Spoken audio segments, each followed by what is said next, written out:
Welcome back to the program. Thank you very much for your time. I have in the studio now Bernard Mona, controversial chairman of the PNC, and Irbard Ibrahim, who is an international relations and security expert.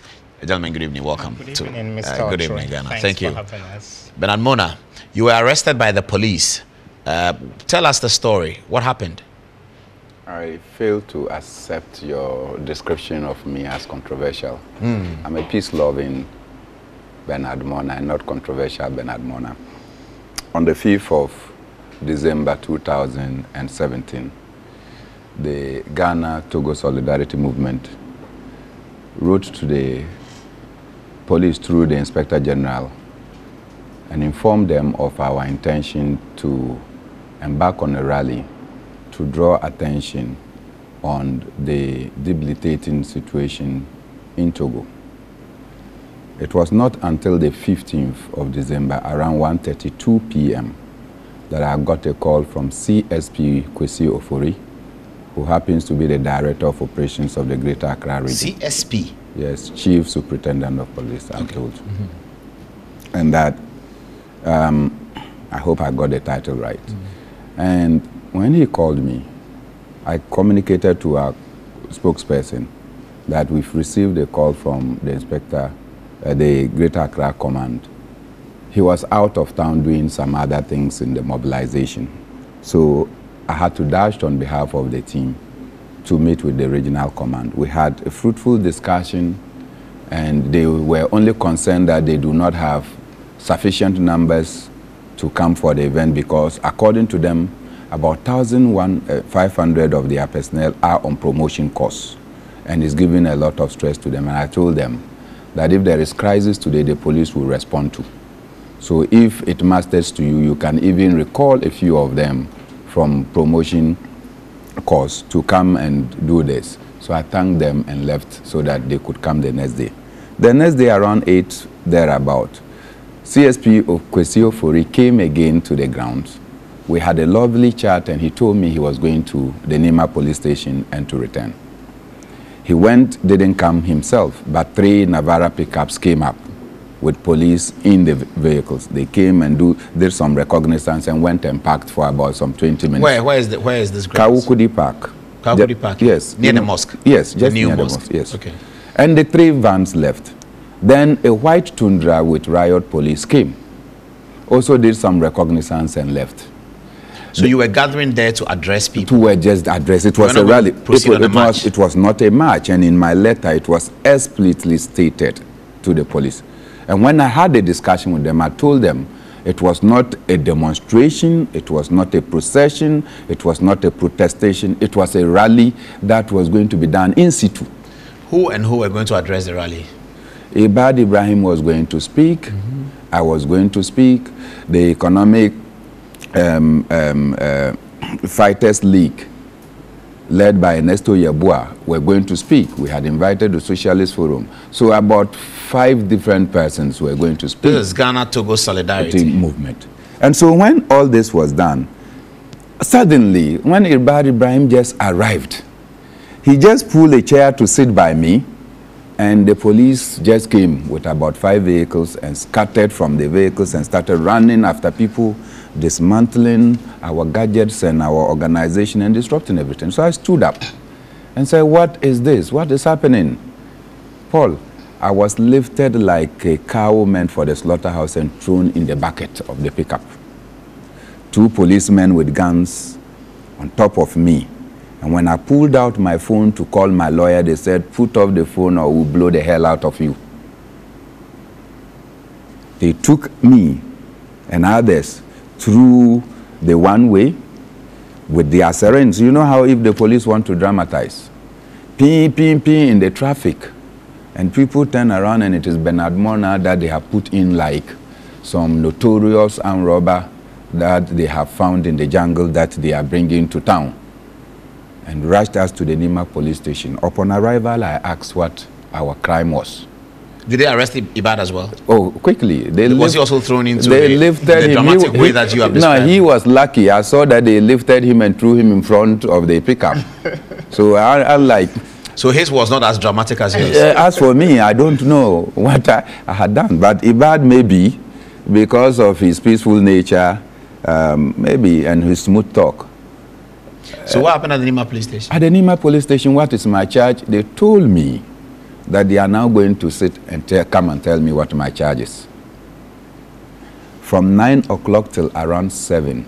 9 a.m.? 9 a.m. This is when you were picked up? Yes. Your rally was a morning event? It was a morning event. And indeed, I had gone for this rally so that immediately it was done, I could go for my friend Kaba, his funeral. And from my friend's funeral, I was to go to the airport to catch a flight to go to Kumasi to join my party members to solidarize with the MPP at the Delegates Congress. So this was Friday? This was Saturday. Oh, all this Saturday? Yes, so I was to do all 3 things in a day. And I could not go for the funeral of my friend. I could not go to join the MPP in their solidarity. I was picked up as if I had committed some crime, and they could not even tell me what the charge was. So where are we now on the matter? Up to today, the police could not charge us for anything unless, apart from telling us that we did an unlawful assembly. And I asked them, really, after I've notified you more than 11 days to the event, you still come and describe it as unlawful assembly? Which law is the police operating with?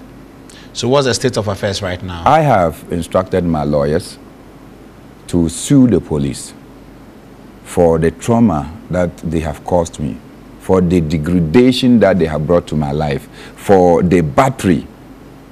What's the battery? Throwing you into the bucket of picker, physically handling you is what? Okay. I don't know. You are a lawyer. So let's get to the details of the political nature of the event that you were putting together. Irbard, it is Ghana-Togo solidarity. Yes, Mr. Ocho. Togo means what? Togo means a lot to us. No, I mean, when you say Ghana-Togo solidarity, so I know what Ghana is. That's you. Togo is who? The Togolese element is we are part of the Committee of Nations. That is why when something happens even in the United States, there are ripple effects across the world.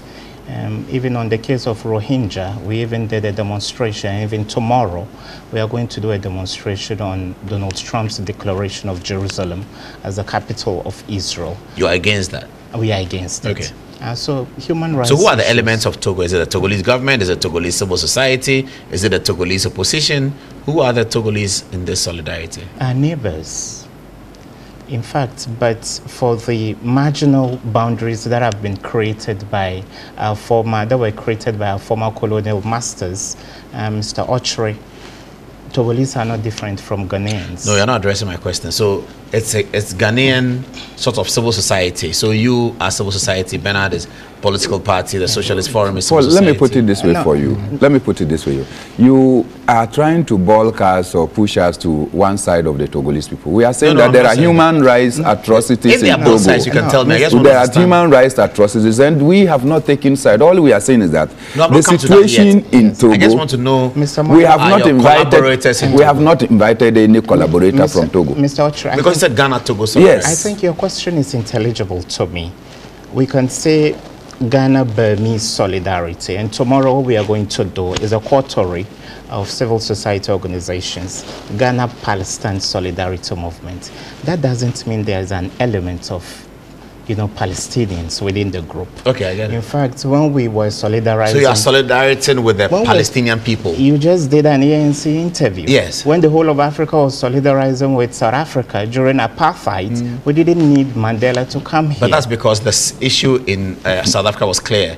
You are either for apartheid or against it. It's not complicated. And the issue in Togo is also unique, because pregnant women, innocent children, old people cannot lead their lives because of the brutality of the military in the country, and we can't sit aloof. Okay, so your concern is about human rights violations in Togo, yes, allegedly perpetrated by the Togolese government. Exactly. This is your concern. Exactly. Okay, I get it clearly. So you wanted to do a rally in Ghana to bring the attention of, is it the Ghanaian government?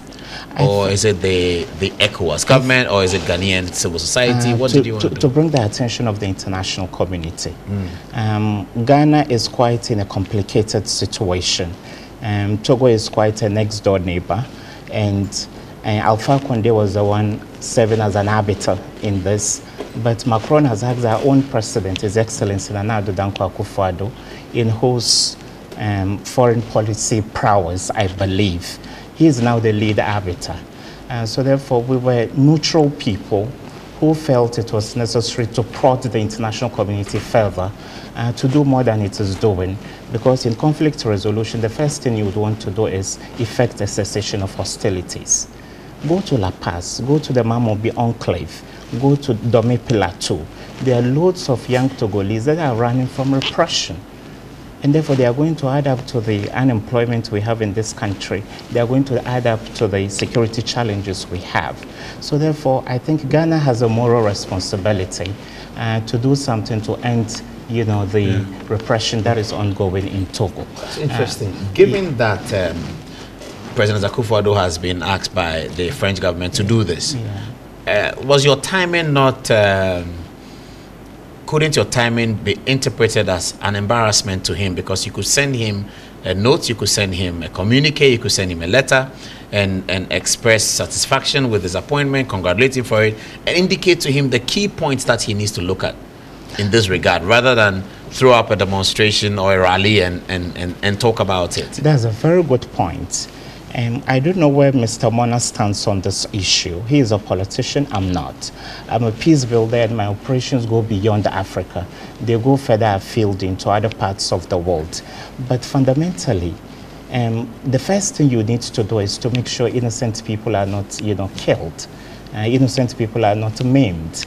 So it's a thing of pride for us that not only Ibn Chambers is a representative of the United Nations Secretary General, we have our own president, His Excellency Nana Addo, leading this because he's strongly bilateral. He plays a father figure to Foreign Assembly and potentially to the opposition forces in the country. So he has a certain clout. And it's a thing of pride for me as a Ghanaian.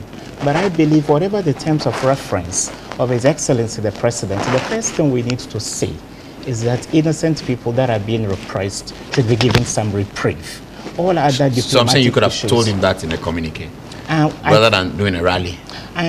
You know, when it comes to activism, Mr. Ochre, sometimes paperwork doesn't help too much. When you pour out onto the street, when you give human rights speeches similar to those we were going to give, I believe you give the international community the needed nudge to treat the issues with the needed urgency. And at the end of the day, nobody is picking sides. His Excellency is working as a neutral arbiter, and we want to see peace in a neighboring country because anything that happens in Togo could have spillover effects on the Republic of Ghana. But this is not the first time Togo has had political crisis. The arrival of Foreign Assembly himself occasioned a lot of political instability. During the period of his father, Foreign Assembly, we know about the threat he felt from the Olympians consistently for the longest time. It even affected his international relations with Ghana because his regime thought that Ghana was against him. And for many years that continued between the old Yadima and Flight Lieutenant Rawlins. There was sufficient friction in the way in which they related internationally.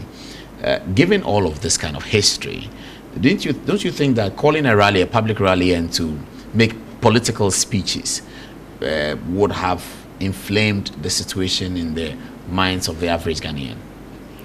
Paul, you are a student of research. I'm sure that on the Saturday that we were having our event in Ghana, you would have noticed that in Togo itself, in Lomé, there were a series of demonstrations. That was demonstration.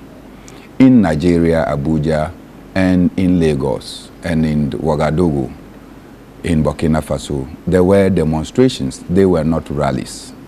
And to that extent, what it means is that there is rapid support and solidarity across the continent. That look into the situation in Togo. And I do know that President Akufo-Addo listened to news more and listened to sometimes radio. That's how come he appointed his central regional minister and told us that anytime his wife listened to the central regional minister, he will not allow him to rest. And so it means that he listened to news. Rallies are one way of prompting the president. That contrary to what your security couples will be telling you, there is the other side of it. You know that. And the president will take that and factor that into determining the kind of strategy he will deploy in order to bring about an amicable resolution, a peaceful resolution in the case of Togo. Why are we here? President Nana Akufo-Addo, President Buhari, and many others went to UN, and they were talking about the bestial treatment of Rohingyas in Myanmar.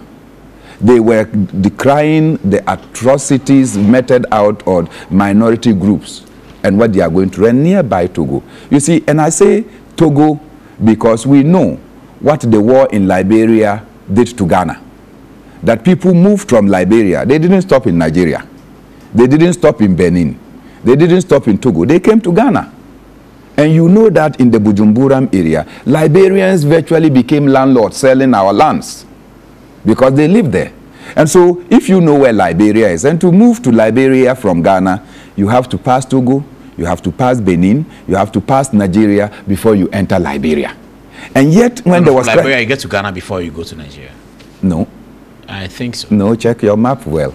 So Liberia, because you don't drive. Liberia and Cote d'Ivoire. You don't drive. You don't drive. You can help us with that. No, you don't drive. I do drive. I've driven around the West African. From Liberia, you get to Ghana before Nigeria. I said that you go through Togo, go to Benin, go to Nigeria, and enter Liberia. No, I mean when you are leaving Liberia to Ghana. I'm saying that you don't get to Nigeria first. Nigeria is behind us on the right. That you take through. So Liberia, Cote d'Ivoire, and Ghana. I say go through Togo. Go through. No, you don't need Togo. Why? Togo. Why are you choosing for me the route that I have to? Can you pull up the West African map? Why are you pulling the? Can you pull up the West African map? Let's have a look at it. You understand? So we can all learn in which where Liberia is and where Ghana Liberia is farther from Ghana. And yet, when there was crisis, the people ran to Ghana.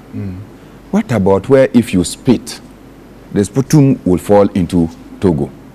As we speak, informally, and you know this more than me, that the number of Togolese that are here in Ghana, if you are looking for those who are tiling for us, if you are looking for those who are doing POP and many others, they've all come from... Well, your map is too broad, but anyway, we can look at it. Can you take off your Good Evening Ghana stuff, please, on the left? I needed a West African map, but we can manage with this. Okay. This one is which one? This one doesn't even show Liberia. No, so from Ghana. So that's Guinea. I need West African map if you that's can. West Africa. You can see. You can see. So that. Guinea is on the left, bottom left of your screen. Yes. After Guinea is Liberia in there. It's not named because there's not a political map. Then next is Cote d'Ivoire. It's from not Nigeria. Named. No, I can see all that. I mean, if you don't know the maps, from Ghana you go to Togo. Togo is on the right. Yes, from Ghana on the right is Togo. Then you go to Benin, then Nigeria. No, Liberia is all the Liberia is down, then Nigeria. No, Liberia is on the left. No. I need West African map producer. West African map political. Just Google West African map political. The names of the countries. You understand? So, Irbard, you couldn't help me with that. I'm quite unhappy with that. No, but if he's not a geographer. Yes, Liberia is Mr. Ochre. Yeah, Liberia. No, definitely, it's very, very obvious. But fundamentally, no. So the point is the only countries that divide Liberia and Ghana is Cote d'Ivoire. Yes. That's a matter of fact. Yes, but you got to get. Then when you have Ghana, then there's Togo, there's Benin, then there's Nigeria, there's Cameroon. All of that is to the east. Yes. So this is on the other side. So please tell Chairman that Nigeria is not part of the conversation. I think it's part of the conversation. The geography is not too important. Let's stick to the germane issues of pregnant women that are suffering, the aged farmers that can't go to their farms and all that. These are the, germane issues I think we should concentrate on. And so therefore, fundamentally, I think His Excellency, our President, is doing his best. And as neighbors, I believe we need to throw our weight behind him and see an amicable resolution to the crisis. But Mr. Ochre, since my teens, I was watching you discussing liberties, freedom, democracy. This is a family that is dynastic. It's ruled for half a century. Yeah, it's quite worrying anyway. Yeah. So if there are dissenting voices that need to be heard, we can't take any position. But I believe that His Excellency would factor in that. And so that the way we've enjoyed, democracy, changing governments all the time, the good people of Togo can do So that. is it your view from your expert position that Yes. Foreign Assembly must step down at this time? I don't think so. You think he must continue as president? As a peace builder, you don't pick sides. That is why it says, Excellencies, term of reference or portfolio at this particular juncture. That's Foreign Assembly on your screen, by the way. One. The Togolese president, son of the old president. He's on your screen right now. But he's done 12 years now. He's done 12 years. This his father did 38 years. Yeah. Half a century. That's him. 12 years already. That's yes. that's quick. His father did 38, yeah, and he's just done 12 this, years. This is the kind of thing that worries me a bit right. as a journalist writing the story on the sidelines of the event. International people, you have to state the fact. If Foreign Assembly has overstayed his welcome, he must go.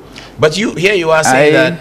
You should have asked me and not him on this man. And we have to go with the terms of reference. And that's what we did in Liberia forever and ever and ever. And we couldn't. No, that's what we were doing in Burkina Faso until the people exploded. A decision was taken that Charles Taylor should be arrested. And after that, Liberia is after elections, on course, they're having another election. So you international people, what's the point? A Foreign Assembly has overstayed his welcome. Tell us and tell the terms of reference that he must step down for elections to occur. But you don't take sides. You meet the opposition here, you meet the things here, you meet the opposition here, meet these guys here. From the time that I was a child, the UNITA fight against MPLA, that's what was happening. You meet UNITA until they killed Savimbi. You know, savagely, they killed Savimbi. And then the matter was sort of solved. So why don't you say that if Foreign Assembly, it's time for him to step down? It's time for him to step down. Conflicts are not too easy to resolve the way you think. It's a bit simplistic to think you can just wave a magic wand or chant an abracadabra, then issues get resolved. Ask yourself, why is it that the committee of eminent chiefs trying to negotiate a peaceful solution to Dagbon? Why can't they come out and state that's more that this complicated. is right? That's more complicated. Togo is as much complicated as well. And the job of the president, our president, is quite a difficult one. So therefore, fundamentally, I believe... So you don't know what the solution ought to be? The solution has to be one of two things. Is either there is pragmatic constitutional review for them to put a cap on how many terms Foreign Assembly can do. Will Foreign qualify to enjoy those terms? Assuming they have a constitutional review now and they say that each president must do 2 terms of 4 years each. So Foreign has already done 12. Will that factor in? But if they want to do it retrospectively, then he has to go in the next election. But you cannot pass laws retrospectively. No, but that has always been the case from 1992. These are on the books. These are on the books already. They just need to be implemented. What does the Togolese constitution currently say? It says you can't do more than 2 terms. You cannot do more than 2 terms. Has he done more than 2 terms? And technically, has he done more than 2 terms? Yes, he was foisted on the people in 2005. Without election? Without an election. No, and there was election immediately. Yes, so there was election immediately, which he won. Yeah, so he was an interim leader. Yes, then but at the point of the death election. at the point of the death of the old man, what did the constitution say? The constitution has always been as a result of the dictates of the 1992 constitution that you can't go beyond 2 terms. No, so when a president dies, what happens in the Togolese constitution? It means you need to hold fresh elections. No vice president takes over? No. Okay, so they did that. The military put him in as an interim and they held fresh elections and he won it. He won in 2005. Yeah. 2005, 2010, 2010, 2015. So after 5, the next election was 10. They have a 5-year term. Yeah, they do. So he won the 10. Exactly. That takes him to 15. Exactly. We are in 17. Yes, so he's still there. Yeah, so this is his 3rd term. Did he conduct elections in 15? Yes. He participated and won? Yes. That means his participation was illegal? Yes, it was illegal. So it's not complicated. You see, he has carried over an illegitimate tenure. And exactly, so that is why I'm saying what we are witnessing today. These are pent-up feelings of frustration with can we get to the law and say that, look, Chief, you have overstayed your welcome?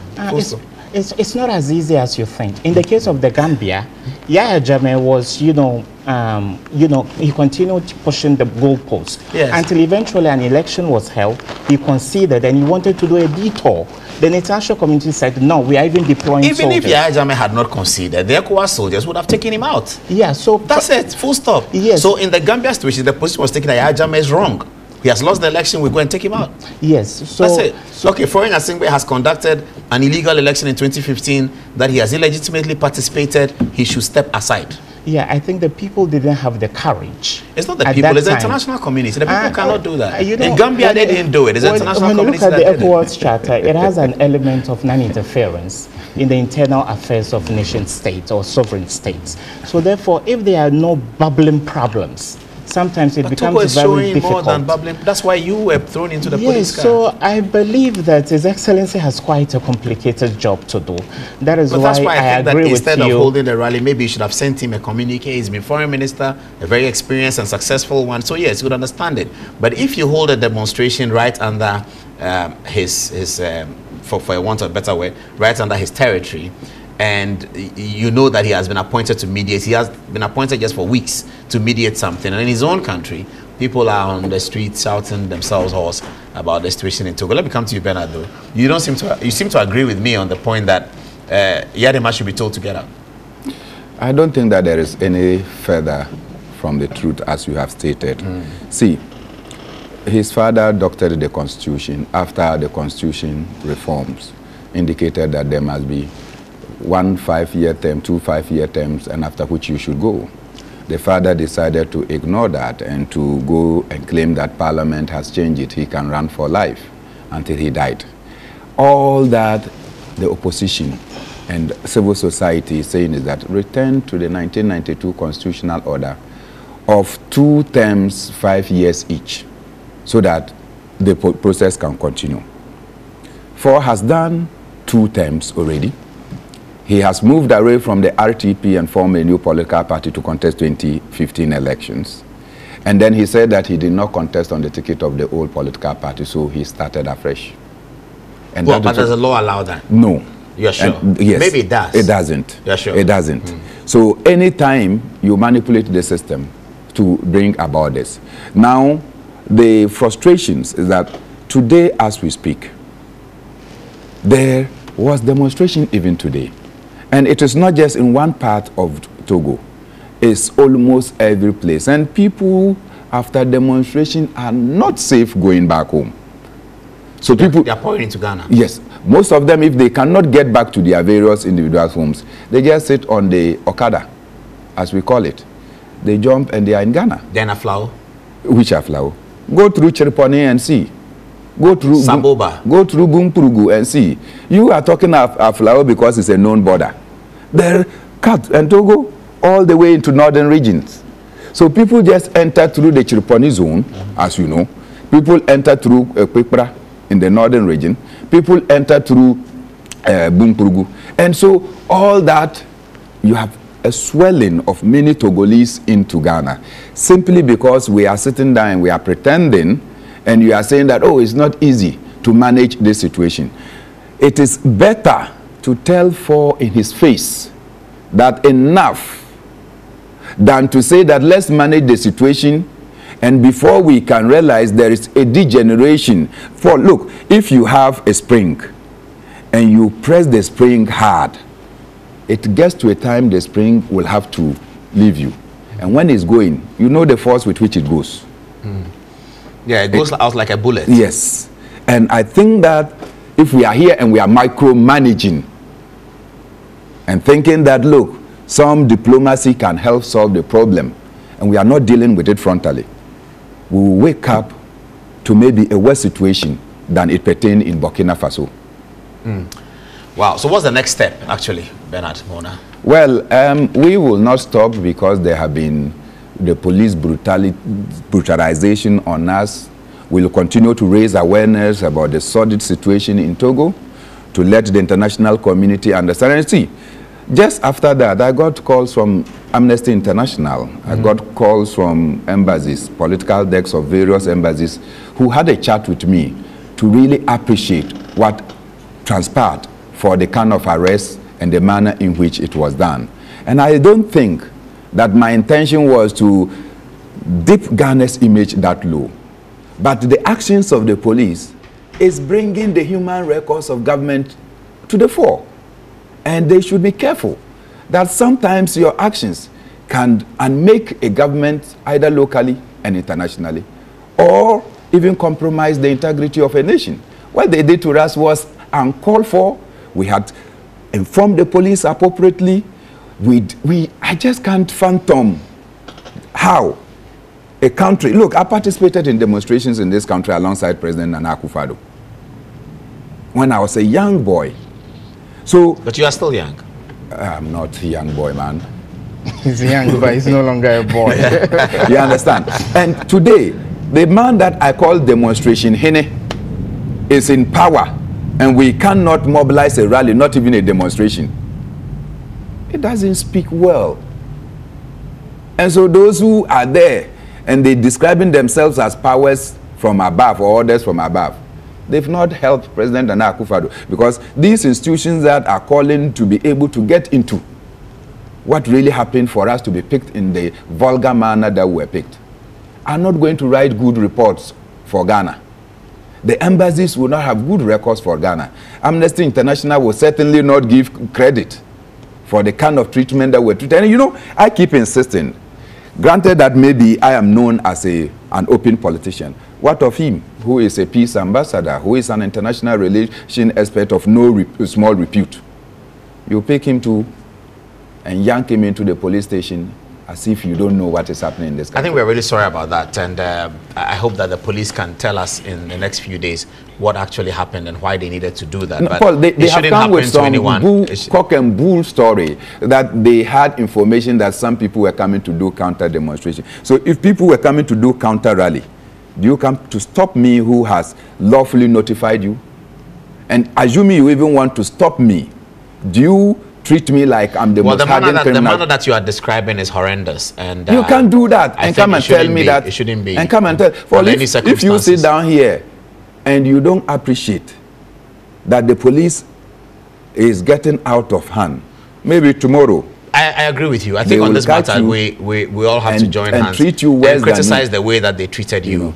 Irrespective of whether you're a politician or you're not a politician, it's a human rights matter. Our police must handle people well, and that is a mark of development. And we have been running, what, 8-7 elections since 1992. We are Africa's democratic stability. This is not the time for police to carry people and throw them because they want to hold a rally that they had notified the police of. I think that we condemn that in no mean words. It is condemnable, and we hope that the police will issue an apology to the persons that were affected, unless, of course, the police have some information Chairman says that we don't know about. Chairman says he's going to press charges. Yeah. And that is bad PR for a state institution like the Ghana Police Service. We hope that it can be resolved because there are nice people at the police. The IGP, Asante Apitu, the name that you mentioned, Kwesi Fori, has been a friend of the media for a very long time. Let me tell you, the IGP is a friend that I call even before he became IGP. And I'm sure that he understands the regional commander, who is a lawyer of no small standing. But for them to tell me that instruction from above and act in the manner they acted, the institution itself is what I'm suing, not their individuals. I regret this very much. And so, are you doing another demonstration, by the way?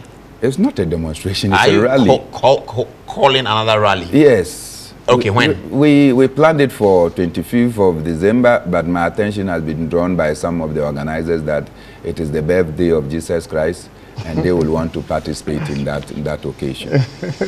What about this? What about it? You're free to demonstrate, and I think that.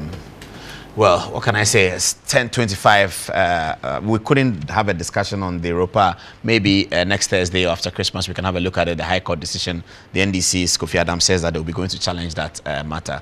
But thank you very much for coming, Bernard. We are sorry about what happened to you. And thank you very much for viewers for watching. Let me congratulate you. I didn't know that you were appointed to serve the National Communications Authority. Yes, it is good to serve our nation, and I congratulate you. I thank you belatedly, though. Thank you. Bernard is my comrade. I'm comrade on the right and capitalist on the left sometimes. Thanks for watching, viewers, and enjoy yourself. Thursday, don't miss our show. It's a big Christmas show coming up from this studio. Political Christmas, I call it. Thanks for watching, and good night.